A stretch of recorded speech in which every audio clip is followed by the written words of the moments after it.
Thank you, James. That was excellent. And your arm held up as well. So really enjoyed that this morning. We've had a question in already from Dan Benham, which I'll come to in a moment. Dan, you may want to ask that in person. First of all, I just want to pick you up on something. You mentioned the government is investing 650 million against the prevention of cyber attacks. Have they gone far enough? Obviously, I know cuts are happening left, right and centre, but is that enough to tackle the problem? Does more money need to be invested? It's not enough to tackle the problem, but it is a very significant start. It's also 650 million of additional funding versus existing budgets.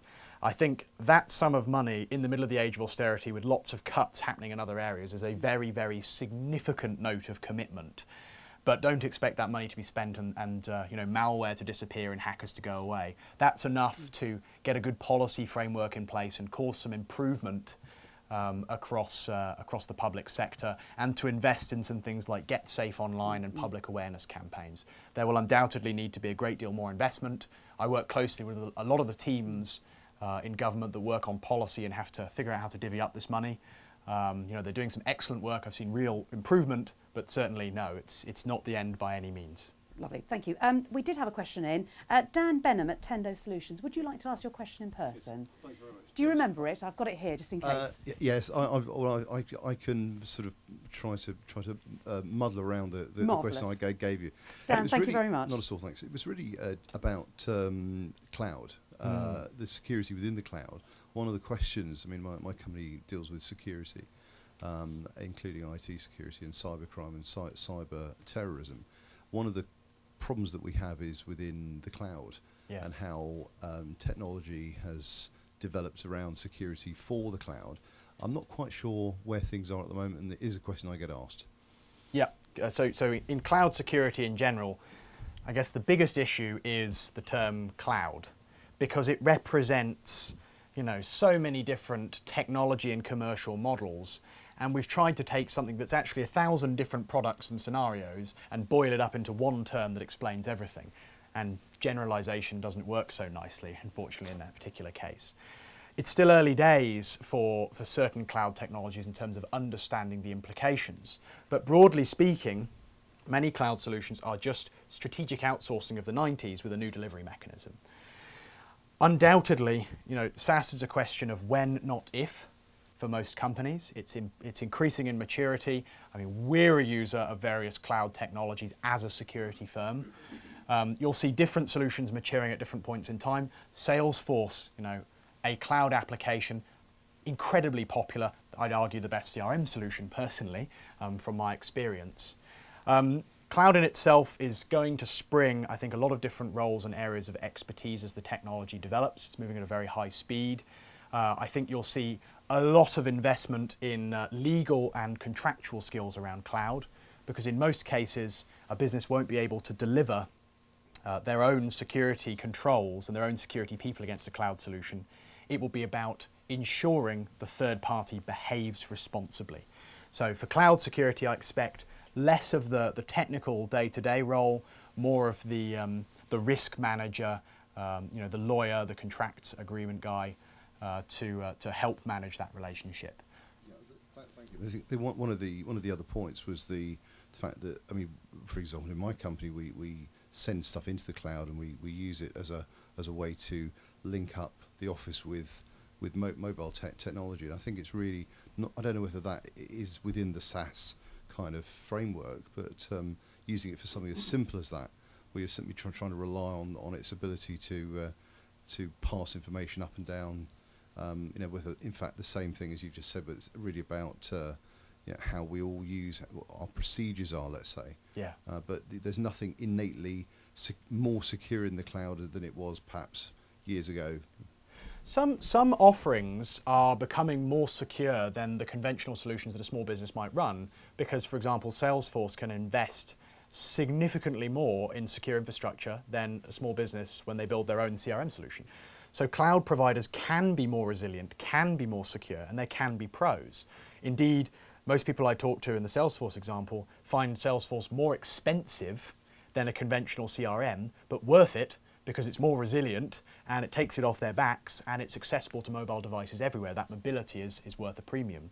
So that can be the case, but in many cases cloud providers are still behaving irresponsibly. and not necessarily practicing as we'd like them to, which is why I think you'll see a particular investment in people trying to write good contracts and good agreements to make sure that cloud providers act responsibly. What you've described is frankly just the nature of modern business. The age-old model of building a moat and walls around your business and keeping all your data on the inside has gone. We've got to get used to this idea that data is going to flow everywhere. We need to be using technologies like encryption. If you imagine, if you encrypt your data as you upload it to the cloud, it's kind of like putting a document in a safe, locking it, you keep the key, and then giving that safe to a van driver to take it somewhere. You're pretty confident they can't get into the safe. So, for me, this is just an evolution of age-old practices, and what we need is for people to stop going, ooh, cloud's scary, look at the specifics of process they're using with that cloud provider and make a level-headed decision as they always have done in security. The fear, uncertainty and doubt is what's creating cloud as this big uncertain topic.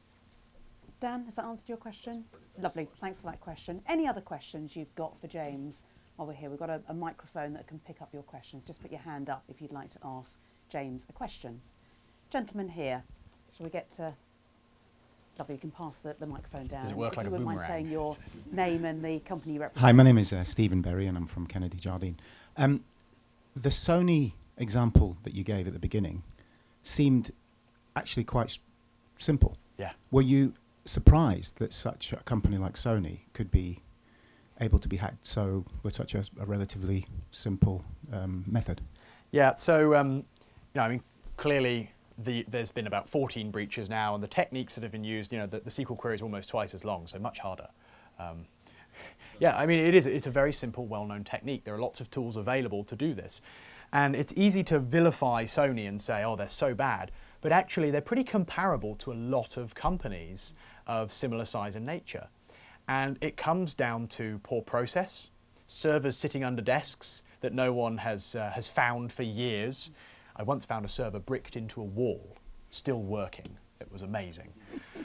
It comes down to the fact that people will take a Linux server on. 70-odd% of the internet runs on Linux, Apache, MySQL, PHP, the technologies here, and will then go, right, well, we don't really know anything about it, and the guy that set it up has left. It's working, don't touch it. And of course, very quickly ends up vulnerable. So these issues are effectively free to deal with a simple bit of diligence and focus. Now, once you're in that stage of breach and you're being hacked like Sony, running around and finding all those systems, updating all of your code is a monumental task. And they got slammed repeatedly in the news with people saying, oh, why haven't they dealt with this now they've been hit the first time? Well, frankly, there wasn't any time. Once you're bleeding, it's too late. So I'm not surprised. I'm disappointed, and I think that every other business out there should take that as a lesson on how badly this can go wrong. Go online to sophos.com and other resources, pick up on the best practices. It's free to fix this kind of stuff. Go do it now before Anonymous and LulzSec decide to come after you. It's a very good question, actually, and it points to the many sectors that are potentially affected. I mean, every year seems to be the year of the data breach. It started off probably HMRC losing all our children's records, indeed. So my children's data could be sitting out there somewhere, who knows? And then every year this seems to have escalated, and often we don't know about all the data breaches as well. They may be hidden away. Tip of the iceberg. Absolutely. So obviously you've got Sony as the example there, Citigroup we've heard about in the financial sector, NHS, public sector, to name but a few recently. Are there any particular sectors that are more vulnerable than others now? Anyone that has money. Yeah. So, the bad guys are interested in stealing data that makes them money. We all assume that means go for the credit cards. But I've seen attacks where the bad guys will compromise hospitals, stealing databases of terminally ill patients so they can send them post. You remember post? It's like email, but slow and unreliable. Yes? Okay, good. That's actually, in 10 years' time, you probably won't. And they sent out these postal letters saying to this terminally ill patient, for X amount of money, we can make you better. 97% success rate. So it's actually possible for the bad guys to profit from seemingly quite esoteric information. We've seen campaigns against petrochemical companies stealing bid and RFP data that could be sold on the black market to competitors to undercut price points. So anyone that has information that can be profitable is a target. The public sector, healthcare, have been dragged through the coals repeatedly by the Information Commissioner. I attribute that mostly to the fact the government has adopted a policy of mandatory breach disclosure from departments into the Information Commissioner to a large degree, a bit informally, but they're being much more open.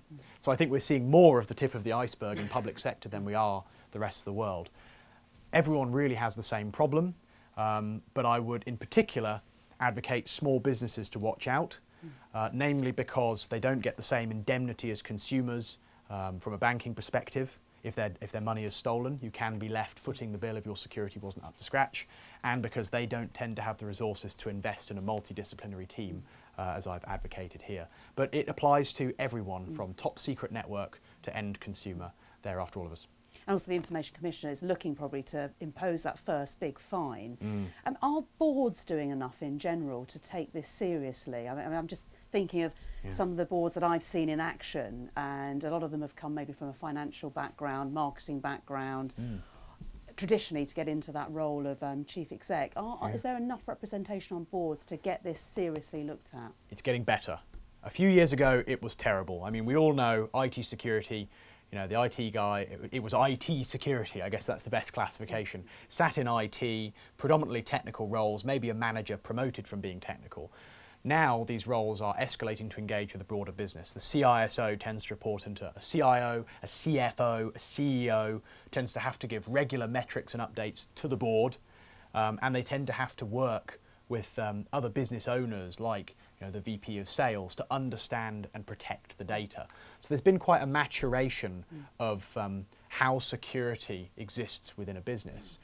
We've still got more to do. I have seen a lot of board meetings where security is misrepresented, and I think we do need more talented individuals who are business professionals and who can translate the technical security subject through to an expression of business and financial risk, because that's ultimately where you get a board's action, where you can take up, Sony's market cap being impacted by over 2.5 billion as a result of these kinds of data breaches, and a hard cost, as was professed in the opening speech. So for me, we've made massive progress with the Information Commissioner and compliance. I've seen lots of positive movement, but we have a lot more work to do. Any final questions, gentlemen here? Any other questions? 1, 2 and 3. We'll take those 3 questions. Thank you very much. We'll get the microphone to you. I don't know who Good to look morning at. to you. There we go. It's just behind you. Hello. Thank you. Good morning. Very enjoyable presentation. Thank you. Leading on from the questions we've just had, given that it's a truly global issue that doesn't seem to be going away, are there countries, industries, or perhaps companies that you look at as a gold standard and leading the way in dealing with the challenges that you've talked about? Actually, the UK and the US in particular, I would call out. Since HMRC, we've had a breakneck speed change in regulation and powers of the Information Commissioner. The ability to fine up to £500,000, which is, one sense of punishment, but the bigger one is actually their ability to drag companies through the press backwards and call them idiots and tarnish their reputation, which they do very happily. So we've actually got one of the most aggressive legal frameworks on the planet for dealing with not managing the risk of data protection properly. It is not illegal to lose data, but it is absolutely verifiably court case illegal to not manage the risk of a security breach properly, and that goes all the way up to the board. And there's building awareness of that. It's hit enterprises so far, but these regulations apply even to the small business, and the Information Commission is building a regime trying to make sure we all understand that. You also have to call out America, but they have a less national concerted effort. California was one of the first states to kick off strong data protection regulation. Massachusetts 201 CMR in Boston came out recently, which has got nice plain speaking regulation. And broadly, we've got good CERT teams working with the public and private sector together, sharing intelligence. The Russians recently, commend them for a huge change in attitude. Their police force and their government are being really aggressive, trying to take down servers and clean up cybercrime. So there are examples of this going well. there are examples of this going very poorly. But you astutely point out this is a borderless crime, it's an international issue, and we need to consider it as such. I still do not believe as an international community we've developed the processes, either in legal framework, in day-to-day communication or technology, to enable us to take the fight back to the bad guys. We're still on the back foot, trying to fight off an increasing barrage of threats. Thank you for that question. We had a question over there and one here as well. So if I go to the gentleman just there, there you go, hello there. Hi, my name is Stephen Wright from the OHO Group. Hi there. Hi, I know we've obviously had, like in Sony, companies where cybercrime is quite relevant. How do you think industry is going to change in the face of cyber terrorism with a cyber war, or, as Al-Qaeda said recently, cyber jihad? Yeah, I like cyber jihad, that's an interesting one. Well, I guess it's not new. So there's been lots of media attention on the security issue recently, which is excellent because it's helping us all get more funding for security projects and get things through that we know we needed to do. There's heightened awareness of the cyber security issue, and I'm using that to encompass all of these things for the moment with the government. But there's been a lot of media attention on Stuxnet, a threat that supposedly infected Iranian SCADA systems and in power stations. There's been a lot of focus on threats that will go after critical national infrastructure. And the thing is, yes, it happens, and it's happened before. There have been threats that have gone after mobile networks, and I guess as we move more and more of our lives online, and we move to technologies like smart grid, where we're connecting our houses into a grid of information systems, there is naturally a much greater capability for the bad guys to hurt our lives as we integrate our digital and physical identities together. But I guess it's all an evolution of the same problem. I did an interview with a journalist the other day where I said it's not helpful to break out theoretically state-sponsored attacks from mainstream malware, because the mainstream malware authors are now so proficient and so well-tooled, it all looks the same. I can't look at those 150,000 pieces of malicious code every day and pluck one out and go, this is a cyber jihad piece of malware. They're all doing the same thing. It's all about stealing data. It's all about control of systems. Ransomware. I've got a piece of malware on my laptop, which when you run it, encrypts all of your documents with a random password, and then forces you to pay the money to get the data back. The difference between cyber jihad and a mainstream threat is that particular piece of code running on a minister with no backups computer, or my computer at home that I use to download the Backstreet Boys. Not true, never happened. So, yes, it is, I guess, a risk that our lives are going more and more online. We are becoming more exposed, but I think we must also treat this with moderation. We must not overhype and cause people to panic about the prospect that their turkey in the oven is going to be held to ransom as the power grid is taken offline this Christmas. Keep a level head. But yeah, I guess I wish I could give you a more clear, yeah, cyber jihad is this, but it's all the same stuff, it's all the same problem, and we need talented individuals, a white army, to fight against this increasing black army. Gentleman here. Hi James, Daniel from Barclay Simpson. Quick question really about sort of the future. You obviously said that less and less people are getting involved in IT security and IT as a general. It's quite evident that obviously the mass population didn't really know what security was until recently. Yes. So really my question is, how can we get people more into security? How can we get the wider people known within security? And really, let's be honest, it's cooler to be hacking than it is to actually working against the hack. So how can we actually turn that around? Yeah, that's excellent actually. So I was a 14-year-old sitting in a barn somewhere, playing with coding, and had my 9 computers wrapped up and building fun things like quantum random number generator using a lava lamp, a small camera and a paper clip. I was one of those guys. What would have happened if... It's actually a true story. I reset my password with it. It was brilliant. I also, the other day, I did an anatomy of attack conference where I used a Bisto tub, a paper clip, some tinfoil, a cable and a computer to hack an iPhone. MacGyver of InfoSec. Maybe that's how we make it cooler. Yeah. So I was one of those teenagers, and I was lucky, I guess, that I got the right encouragement, and it wasn't, you know, the school saying, hey, you should consider a career in information security. It was running into the husband of a French teacher at school who was looking for attempt to work in a particular problem and getting involved in his business and growing into security. What would have happened if a Russian criminal gang came along and tapped me on the shoulder and offered me money and praise, even more importantly? Big issue. So for me, encouraging talent in this area is about selling security for the cool and fun and interesting industry that it is, and making people realise there is a job path here. I talked to the top 25 candidates from the Cybersecurity Challenge last year, out of 4,100 players that met the passing grade. Almost every one of them said, you know, I wasn't going to do it because I didn't think I'd be good enough, and I wasn't really sure whether there'd be a job at the other side of it. It's all about awareness. And I think what we've got to do is consider doing the equivalent of the public health and safety campaign. Get movie stars, people that can act, people that can convey this message to humans onto the television, into everyday life. Get cybersecurity skills into the curriculum, valued equally alongside English, maths and science, saying this is, you know, a skill that is a building block of all future businesses. Technology is directly linked to our ability to grow.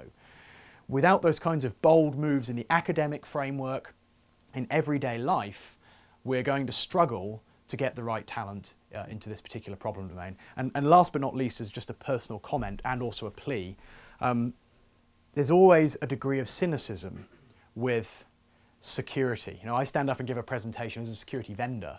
It's very easy for people to go, well, you know, you're doing that because you want to sell a security product. And actually, we need to get round to a slightly different point.